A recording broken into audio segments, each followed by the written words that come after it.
மாணவர்கள் எவரும் போதைக்கு அடிமையாகாதீர்கள். அடிமையானவர்கள் மீண்டதாக சரித்திரமில்லை. எனவே உங்களையும் சமூகத்தையும் பாதுகாத்துக் கொள்ளுங்கள். உங்கள் நலன் கருதி கல்வி டிவி. சைவநெறி என்ற பாடத்தில் தரம் 10 அதாவது 21வது பாடத்தில் இருக்கின்றோம். அதாவது ஈழத்திலே சைவத்தின் தொன்மை பற்றி, சைவ சமயத்தினுடைய தொன்மை எவ்வாறு ஈழத்திலே இருந்து வந்திருக்கின்றது என்ற விடயம் பற்றி நாங்கள் பார்க்க போகின்றோம். அதாவது இந்த ஈழ நாட்டை, அதாவது எங்களுடைய இலங்கையை திருமூலர் கூறியிருக்கிறார் சிவபூமி என்று. அந்த சிவபூமி என்று அவர் கூறுவதிலிருந்து எங்களுடைய நாட்டுக்கு, அதாவது சைவத்துடைய தொடர்பு மிக பழைய காலத்தில் இருந்தே இருந்திருக்கின்றது என்ற அந்த தொடர்பு எங்களுக்கு விளக்குகின்றது.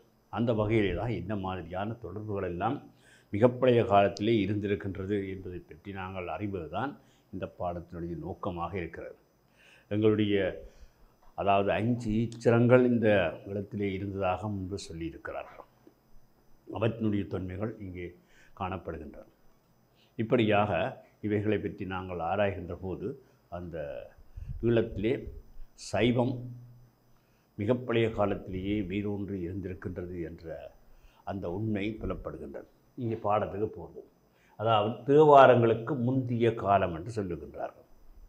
தேவாரங்கள் பாடல் பெற்ற காலங்கள், அதாவது எங்களுடைய சமய குருவர்கள், அதாவது தேவார திருவாசகங்களை இசைத்த காலங்கள்.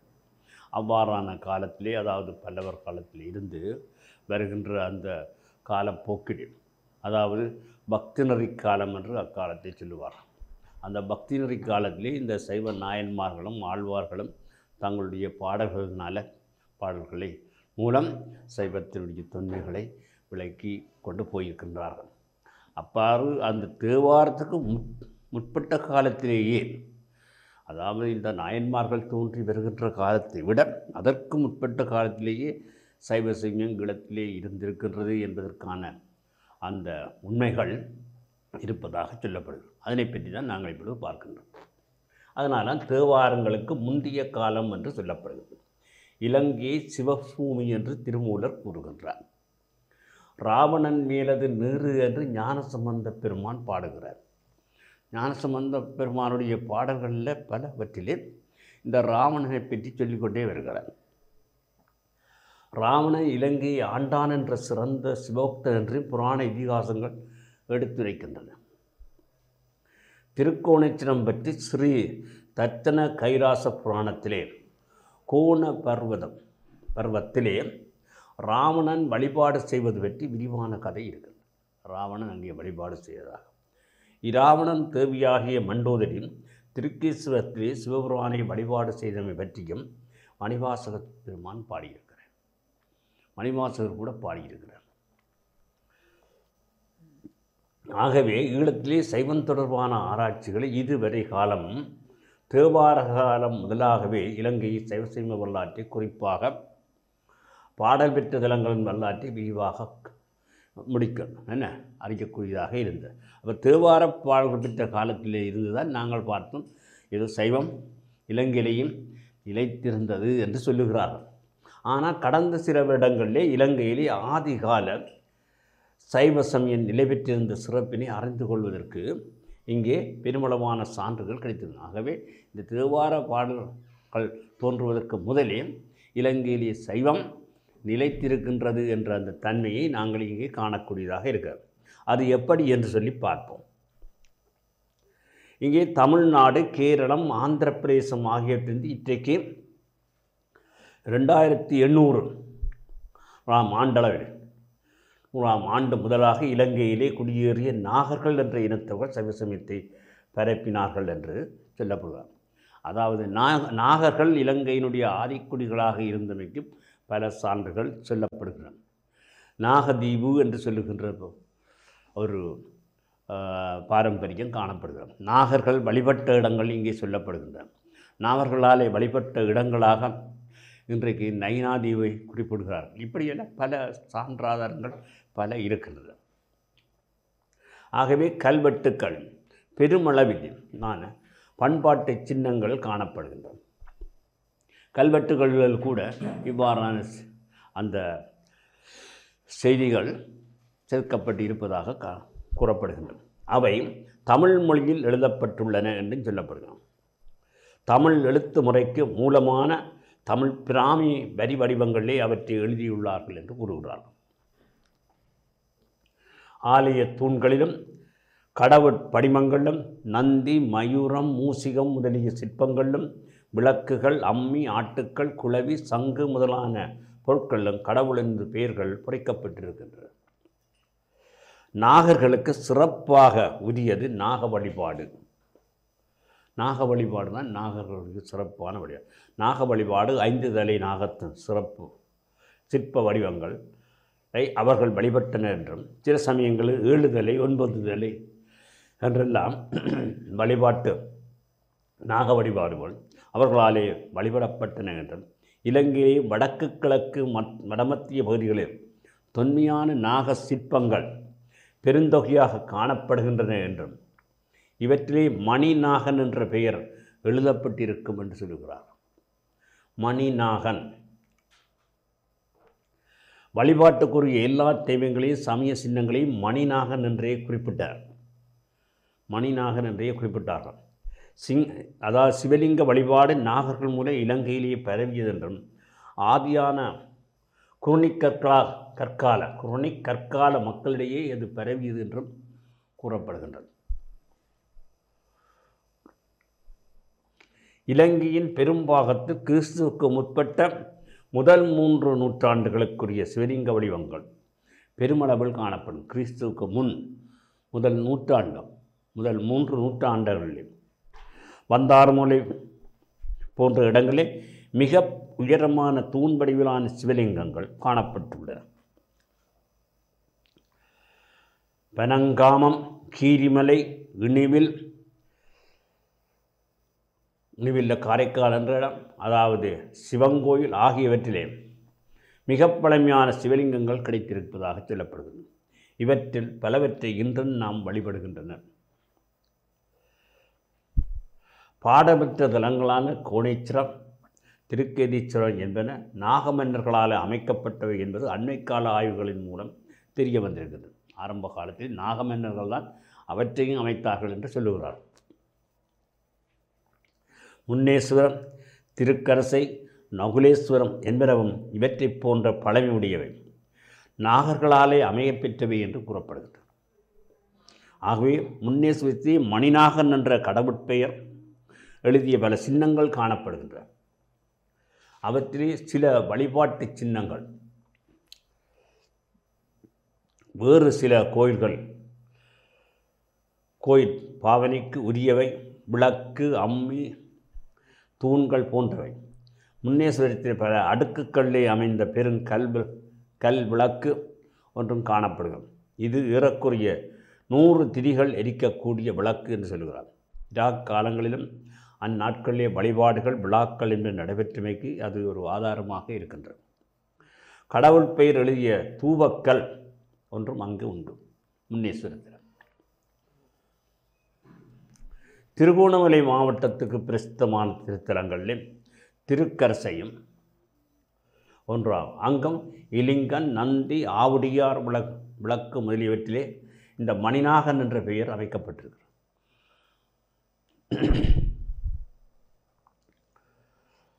தாண்டவ கோலத்திலே சிவபெருமான் படிமம் ஒன்று கண்டி மாவட்டத்திலே கடலாதேன்ய என்ற ஊரிலே காணப்படுகிறது. அப்படிமத்திலும் சிவபெருமானைப் போலே குரங்கொன்றும் தாண்டவம் புரிவதாகவும் கூறப்படுகின்றது. பொல்லனறுவை, கந்தலாய், அன்றாதபுரம் போன்ற இடங்களிலே ஆவுடையார் சின்னங்கள் எழுத்துக்களோடு காணப்படுகிறது. இவற்றில் மணிநாகன் என்ற பெயர் காணப்படுவதும் குறிப்பிடத்தக்கது. அங்கே அந்த மணிநாகன் என்ற பெயர் குறிப்பாக கூறப்படுகின்றது.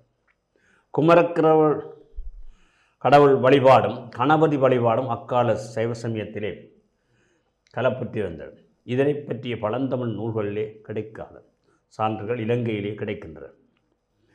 பெயர் பொறித்த விநாயகரின் படிமங்கள் சில இன்றும் காணப்படுகின்றன. மட்டக்களப்பு மாவட்டத்தில் வந்தாறுமூலை என்னும் ஊரிலே நீர்முகப்பிள்ளையார் கோயில் என்று வழங்கும் ஒரு ஆலயம் உண்டு. அது முற்காலங்கள் சிவன் கோயிலாக அமைந்தது. ஏறக்குறைய 2000 வருடங்களுக்கு பழமையுடையவை உடைய சிற்பங்கள் அங்கு காணப்படுகின்றன. 5 தலை நாகம், நாகபந்த வடிவம், விநாயகரின் கலை எனப்புடைய சிற்பம், வைரவரின் வடிவம், அவரின் வாகனமாகிய நாயினுடைய வடிவம் என்றெல்லாம் காணப்படும். இவை யாவற்றிலும் மணிநாகன் என்று பெயர் எழுதப்பட்டிருக்கு.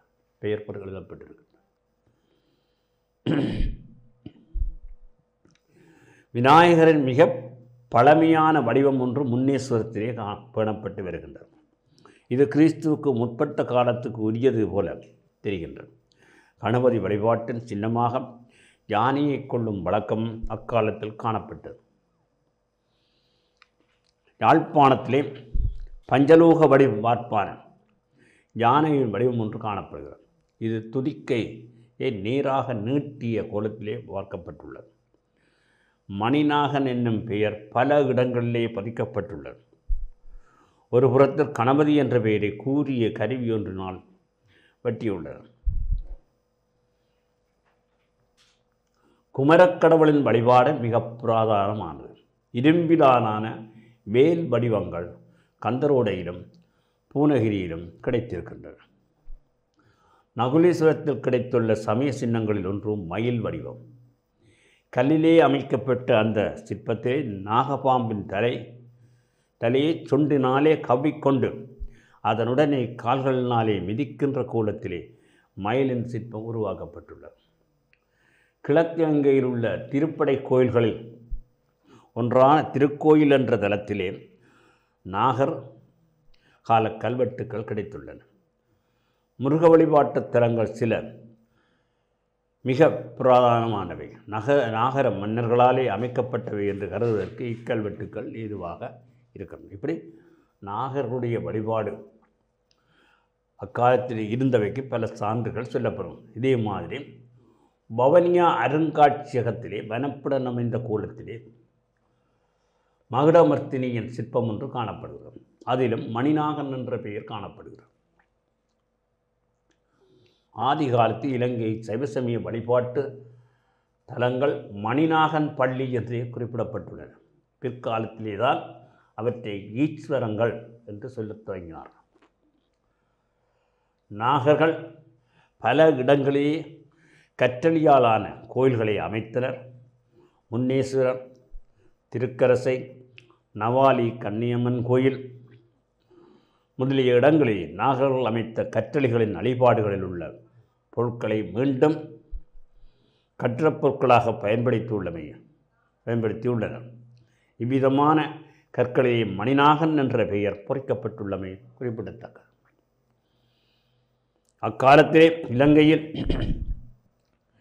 மிக உயரமான தூண்களுடைய மண்டபங்களோடு கூடிய கோயில்களும் உருவாக்கப்பட்டிருக்கின்றன. திருக்கரசை, சேனையூர், திரௌபதியம்மன் கோயில் ஆகியவற்றிலே தொன்மை வாய்ந்த மிக நீளமான கற்றூண்கள் காணப்படும். இவற்றிலும் நாகர்கள் காலத்துக்குரிய தமிழ் எழுத்துக்களை காண முடிகின்றது. ஆகவே இங்கே நாங்கள் கூறியவற்றிலே இருந்து இந்த நாகர்களுடைய வழிபாடு மணிநாகன் என்ற பெயர் ஒட்டுமொத்தமாக நோக்குமிடத்து புராதன காலத்திலே இலங்கையிலே சைவ சமயம் பல பாகங்களும் பரவியிருந்தது. அதற்குரிய சின்னங்கள் நாகர்களோடு தொடர்புடையவை. சிவலிங்க வழிபாடு பொது வழக்காகிவிட்டது. சில சமயங்களில் நாக வழிபாட்டின் செல்வாக்கும் சைவ வழிபாட்டு முறையில் ஏற்பட்டது. ஆகவே வவுனியாவிலுள்ள சாலம்பன் குளத்திலே அணைக்கட்டில் ஓரமாக கிடைத்துள்ள சிவலிங்கம் ஒன்று நாகலிங்கம் என்று கொள்ளத்தக்கது. இதன் தலைப்பாகத்திலே நாக வடிவம் தெரிகின்றது. பெருங்கற்பண்பாட்டு ஈமை சின்னம் ஒன்றிலே ஒரு கல்லிலே ஒற்றைத்தலை நாகம், அதன் மேல் சிவலிங்க வடிவமும் தெரிகின்றது. இரத்தினபுரி மாவட்டத்திலே ரஞ்சமாடுவான் மடம் என்ற இடத்திலே அகழ்வாய்வின் மூலம் கண்ட ஈமக்கல்லறை ஒன்றில் திரிசூல வடிவமும் நாகபந்த உருவம் காணப்படுகின்றவை குறிப்பிடத்தக்கது. இலங்கையிலே பாமர வழக்கிலும் பொது வழக்கிலும் காணப்படுகின்ற சைவ சமய வழிபாட்டு முறைகளின் மூலங்களை நாகர் காலத்துக்குரிய சின்னங்களிலே காண முடிகின்றது என்று கூறப்படுகின்றது. ஆகவே இங்கே தொன்மையான காலத்தில், மிக தொன்மையான காலத்திலே எங்களுடைய ஈழத்திலே சைவ சமய வழிபாடு இருந்திருக்கின்றது என்பதற்கான சான்றாதாரங்களை இதன் மூலம் நாங்கள் காணக்கூடியதாக இருக்கிறது. என்னை திரும்பவும் ஒருக்கா பார்ப்போம்.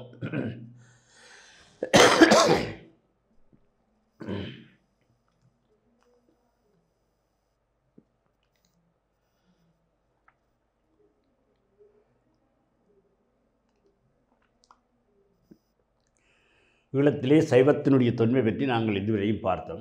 தேவாரங்களுக்கு முந்தைய காலத்திலே இலங்கையிலே எவ்வாறு சமயநிலை இருந்தது என்பதற்கான ஆதாரங்கள் இங்கே சொல்லப்படுவதை நாங்கள் அவதானிக்கக்கூடியதாக இருக்கிறது.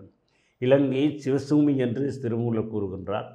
அது மட்டுமல்ல, எங்களுடைய ஞானசம்பந்த பெருமான் ராவணன் மேலது நீரு என்று ராவணனை சிறந்த சிவக்தன் என்ற அந்த வகையிலே அவன் புரியாதாரங்கள் நினைக்கின்ற தன்மையிலே அவனுடைய பெயர் குறிப்பிடப்படுகிறான். கோணேஸ்வரன் பற்றிய அதாவது ஸ்ரீ தர்சன கைலாச புராணத்திலும் கோணபர்வத்திலும் ராவணன் வழிபாடு செய்வது பற்றி விரிவான கதைகள் எல்லாம் இருக்கின்றன. ராவனுடைய தேவியாகிய மண்டோதரி திருக்கேஸ்வரத்திலே சிவபுராணை வழிபாடு செய்தவையெல்லாம் அக்காலத்திலே சொல்லப்படுகின்றன. இது மணிமாசகருடைய பாடல்கள் எல்லாம் இருக்கின்றன. ஈழத்திலே சைவம் தொடர்பான ஆராய்ச்சி இதுவரை காலமும் தேவார காலத்துக்கு முதலாகவே இலங்கை சைவசமய வரலாற்றை, குறிப்பாக பாடப்பெற்ற தலங்களின் வரலாற்றை விரிவாக முடிந்தது. பாடப்பெற்ற அந்த தலங்களின் வரலாற்றில் இருந்து நாங்கள் சைவ சமயத்தை இலங்கையில் இருந்ததாக சொன்னோம். ஆனால் இப்பொழுது இருக்கின்ற ஆராய்ச்சி, அதாவது சில வருடங்களில் இலங்கையில் ஆதிகால சைவம் நிலைபெற்றிருந்த சிறப்பினை நாங்கள் அறிந்து கொள்ளக்கூடியதாக இருக்கிறது. அவ்வாறான வகையிலே தான் 1800ஆம் ஆண்டுக்கு முதலாக இலங்கையிலே குடியேறிய நாகர்கள் என்ற இனத்தவர்கள் சைவ சமயத்தை பரப்பினார்கள் என்றும், பெரிய கல்வெட்டுகள், அவருடைய கல்வெட்டுக்கள் பெருமளவிலே பரிமாற்று சின்னங்கள் காணப்படுவன என்றும், தமிழ் மொழியில் எழுதப்பட்டுள்ளன. தமிழினுடைய ஆரம்ப எழுத்து முறையாக தமிழ் பிராமி வடிவங்களிலே வெளிவடிவங்கள் எழுதியிருக்கிறார்கள் என்றும், ஆலய தூண்கள் கடவுள் படிமங்கள், நந்தி, மயூரம், மூசிகம் இவ்வாறான சிற்பங்கள், கடவுளுடைய பெயர்கள் எல்லாம் பொறிக்கப்பட்டு, விளக்குகள், ஆட்டுக்கள், அம்மி, குழவி இவற்றையெல்லாம் பெயர்கள் பொறிக்கப்பட்டு, நாகர்களுக்கு சிறப்பாக உரியதாக நாக வழிபாடு, 5 தலை நாகம் அதாவது பல வடிவங்களில் 7 தலை நாகம், 9 நாகம் என்ற வடிவங்கள் எல்லாம் அவர்களால் வழிபடப்பட்டன என்றெல்லாம் சொல்லப்படும். இலங்கை வடக்கு பகுதி, கிழக்கு பகுதி, வடமத்திய பகுதி ஆகியவற்றிலே நாக சிற்பங்கள் பெருந்தொகையாக இருந்தன. அவற்றை மணிநாகன் என்ற பெயர் ஏற்பட்டது மிக முக்கியமான. இந்த மணிநாகன் என்ற பெயர் இங்கே பல இடங்களிலே வருவதாக சொல்லப்படுகிறது. சிவலிங்க வழிபாடு நாகம் மூலமாக இலங்கையை பரவியன்னு ஆதி குறுநிக்கற் கால மக்களிடையே இது பரவியதாக சொல்லப்படுது. இலங்கையின் பெரும்பாகத்திலே கிறிஸ்துவுக்கு முற்பட்ட முதல் 3 நூற்றாண்டுகளுக்கு சிவலிங்க வடிவங்கள் பெருமளவிலே காணப்படுகின்றன. அதாவது பனங்காமம், கிரிமலை, இனிவேல் சிவங்கோயில்களில் மிக பழமையான சிவலிங்கங்கள் கிடைத்தன என்று சொல்லப்படுகிறது. அதே மாதிரி கோணேஸ்வரன், திருக்கேதீஸ்வரம் போன்றவற்றிலும் அந்த தலங்கள் கூட முந்தின காலத்தில் நாகமன்னர்களால் தான் அமைக்கப்பட்டன என்றும் ஆய்வுகள் சொல்லுவது. இதே மாதிரி முன்னேஸ்வரன், திருக்கரிசை, நகுலேஸ்வரம் என்பனவும் அவற்றை போன்ற பழமையானவை என்றும் நாகர்களால் அமைக்கப்பட்டவை என்றும் கூறப்படுது. முன்னேஸ்வரத்தில் மணிநாகன் என்ற கடவுள் பெயர் எழுதிய பல சின்னங்கள் காணப்படும். இங்கே பாருங்கள், விளக்கு, அம்மி, தூண்கள் போன்றவற்றில் எல்லாம் பல அடுக்கள் அமைந்த கல்விளக்கு என்றால் காணப்படும். இவற்றில் எல்லாம் இங்கே கடவுள் பெயர்கள் தூவக்கல் ஒன்றிலும் காணப்படுது. இங்கே திருகோணமலை மாவட்டத்திலான தலங்கள் திருக்கரிசை, அங்கேயும் இந்த நந்தி, ஆவுடையார் போன்ற அந்த மணிநாகன் என்ற பெயர் விளக்கப்படும். மணிநாகம் பல இடங்களிலே பறிக்கப்பட்டதாக காணப்படும். தாண்டவ கோலத்தில் சிவபுரானுடைய படிவம் ஒன்றும் அங்கே காணப்பட்டதாக, இங்கே கடலாதினியே என்ற ஊரிலே காணப்பட்ட கண்டீரன் சிவபுரான போலே குரங்கொன்றும் தாண்டவம் விடுவதாக சொல்லப்படுகிறார். இவ்வாறு பொன்னிலை, கந்தளை, இலங்கையினுடைய பல வகை மன்றாபுரம் போன்ற இடங்களிலே இவ்வாறு மணிநாகன் என்ற பெயர் குறிப்பிட்ட சின்னங்கள் காணப்படும். அதே மாதிரி கணபதி வழிபாடு, குமர கடவுள் வழிபாடு என்றும் பல நாடுகளிலே இருந்திருக்கின்றன. இவ்வாறு பல பெயர்கள் பொறித்த விநாயகர் படிமங்கள் இன்றும் காணப்படுகின்றன. மட்டக்களப்பு மாவட்டத்தில் வந்தாரமூலை என்ற இடத்திலேயே நீர்முகப் பிள்ளையார் கோயில் என்று விளங்கப்படுகின்ற ஒரு ஆலயம் இருக்கின்றோம். அங்கேயும் இவ்வாறான சிற்பங்கள் இருக்கக்கூடிய 2000 வருடங்களை பழமையுடைய சிற்பங்கள் அங்கு காணப்படும். 5 தள்ளினாக நாகபந்த வடிவன், விநாயகரின் கடைவரைப்பான சிற்பம், வைரவ வடிவன், நாயனுடைய என்றெல்லாம் இவையெல்லாம் காணப்படும். இன்னும் விநாயகரின் மிக பழமையான வடிவம் ஒன்று முன்னீஸ்வரத்தில் இன்றும் பேணப்படுவதாக சொல்லப்படும். அதாவது விநாயகர் வழிபாட்டிலே யானையை வழங்குகின்ற அந்த யானையை கொள்ளுகின்ற வழக்கமும் அங்கே வந்து காணப்படும். இவ்வாறு யாழ்ப்பாணத்தில் பஞ்சலோக வார்ப்பான ஒரு யானையினுடைய வடிவம் ஒன்று காணப்படுவதாக சொல்லப்படுகிறது. இங்கே இந்த மணிநாகன் என்ற பல இடங்களிலே இடம்பெற்றதாக சொல்லப்படுகிறது. குமரக்கடவுள் வழிபாடு மிக பிரதானமான இரும்பிலான வேல் வடிவங்கள் கந்தரோடையில் பூநகரியில் எல்லாம் கிடைத்ததாக சொல்லுகிறார்கள். அதே நவுலேஸ்வரத்திலே கிடைக்கப்பெற்ற ஒரு அந்த மயில் வடிவம், அதாவது நாகத்தினை மிதித்து உடல்கிற காலங்களில் வைத்துக்கொண்டு மிதிக்கின்ற கோலத்திலே மயிலின் சிற்பம் உருவாக்கப்பட்டது என்றையும் காணப்படும். இவ்வாறு கிழக்கிழங்கையில் உள்ள திருப்படை கோயில்கள் ஒன்றான திருக்கோயிலையும் அங்கே நாகர்கள் கால கல்வெட்டுக்கு கிடைத்ததாக சொல்லப்படுகிறது. இவ்வாறு பல்வேறு தலங்களில் மிருக வழிபாட்டு தலங்கள் சில பிரதானமானவை என்று நாகமன்னர்களால் அமைக்கப்பட்டவை என்று கருதுவதற்கு இந்த கல்வெட்டுகள் எங்களுக்கு உதவும். இவ்வாறு வவுனியா அருங்காட்சியகத்திலே வனப்படும் அமைந்த கோலத்திலே அமைந்த மகுடாசினி சிற்பம் ஒன்று காணும். அதிலேயும் மணிநாகன் என்ற பெயர். இப்படி மணிநாகன் பல இடங்களிலே இருக்கிறார். மணிநாகன் பள்ளி என்று குறிப்பிடப்படுகின்றது இலங்கையிலே. இந்த இவை அவைதான் ஈஸ்வரங்கள் என்று பிற்காலத்திலே தொடங்கினார்கள் சொல்லப்படும்.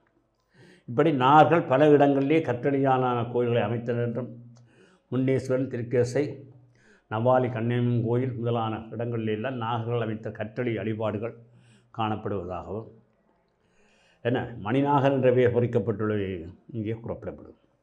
இலை மிக உயரமான தூண்களுடைய மண்டபங்களோடு கூடிய திருக்கோயில்கள் உருவாக்கப்பட்ட திருக்கேசை, சேனையூர், அதாவது திருவள்ளியம்மன் கோயில் ஆகியவற்றிலே 90 நீளமான கற்றூன்கள் இருந்ததாகவும் இவையெல்லாம் நார்காலத்துக்குரிய தமிழ் எழுத்துக்களில் காணப்பட்டதாக கூறப்படும். ஒட்டு மொத்தமாக பார்க்கிற போது புராண காலத்திலே பிரதான கால இலங்கையிலே சமய இலங்கையில் பல பாகங்கள் பரவி இருக்கின்றன. நாங்கள் எல்லா பாகங்களையும் பார்த்துருக்கோம். இங்கே எல்லாம் சிவலிங்க வழிபாடுகள்லாம் எல்லா இடங்கள்லையும் இருந்திருக்கின்றன. நாக வழிபாடு இருந்திருக்கின்றன. வவுனியாவுடைய சாலமன் குளத்திலே கண்டிருக்கப்பட்ட அணைக்கட்டில் ஓரமாக சிவலிங்கம் ஒன்று நாகலிங்கம் என்று கொள்ளத்தக்கதாகவும் தலைப்பாகத்து நாக வடிவம் தெரிகின்றது. இப்படியெல்லாம் சொல்லுவார். ரத்திரவி மாவட்டத்திலே ரஞ்சமடம் என்ற இடத்திலே அகழ்வாயிலே ஈமைக்கல்லறை ஒன்றே திரிசூல வடிவம் நாகபந்த உருவம் காணப்பட்டதாக சொல்லப்படுகிறது. இப்படி இலங்கையின் பாமர வழக்கிலும் பொது வழக்கிலும் காணப்படுகின்ற சைவ சமய வழிபாட்டு முறைகள் மூலங்களை நாங்கள் நாகர்காலத்துக்குரிய சின்னங்களாக காண முடிகிறது. இப்படி இலங்கையிலே பல்வேறு இடங்களிலே நாக வழிபாடு இருந்திருக்கின்றது.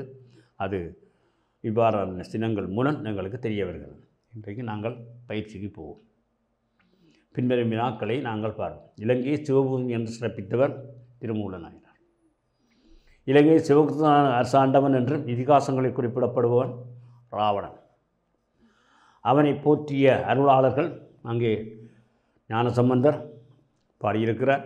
அடுத்து மாணிக்கவாசகர் பாடியிருக்கிறார். பூர்வீக இலங்கையை சைவத்தை நிலைவரச் செய்தவர்கள். இந்த இடத்திலே நாங்கள் ஸ்ரீ தர்சன கைலாச புராணம் எந்த தலத்தை பற்றி சொல்லுதுன்னு சொன்னால் அங்கே திருக்கோணேஸ்வரத்தை பற்றி சொல்லுகின்றார். நாகர்கள் எவற்றை வழிபட்டார்கள்? நாகர்கள் நாகங்களை வழிபட்டார்கள். நாக வழிபாடு 5 தலை நாகம், 9 தலை நாகம் என்றெல்லாம் சொல்லப்படுகிறது. மிக பழமையான சிவலிங்கங்கள் இலங்கையிலே எங்கு கிடைத்திருக்கின்றன? இங்கே பல இடங்களிலே முன்னீஸ்வரம், திருக்கதீச்சரம் என இப்படியான இடங்களில் மிக பழமையான சின்ன சிவலிங்கங்கள் கிடைத்திருக்கும். கல்வி டிவியில் புத்தம்புது நிகழ்ச்சிகளை உடனுக்குடன் பார்த்து மகிழ எமது ஃபேஸ்புக் மற்றும் யூடியூப் பக்கத்தை லைக் செய்யுங்கள்.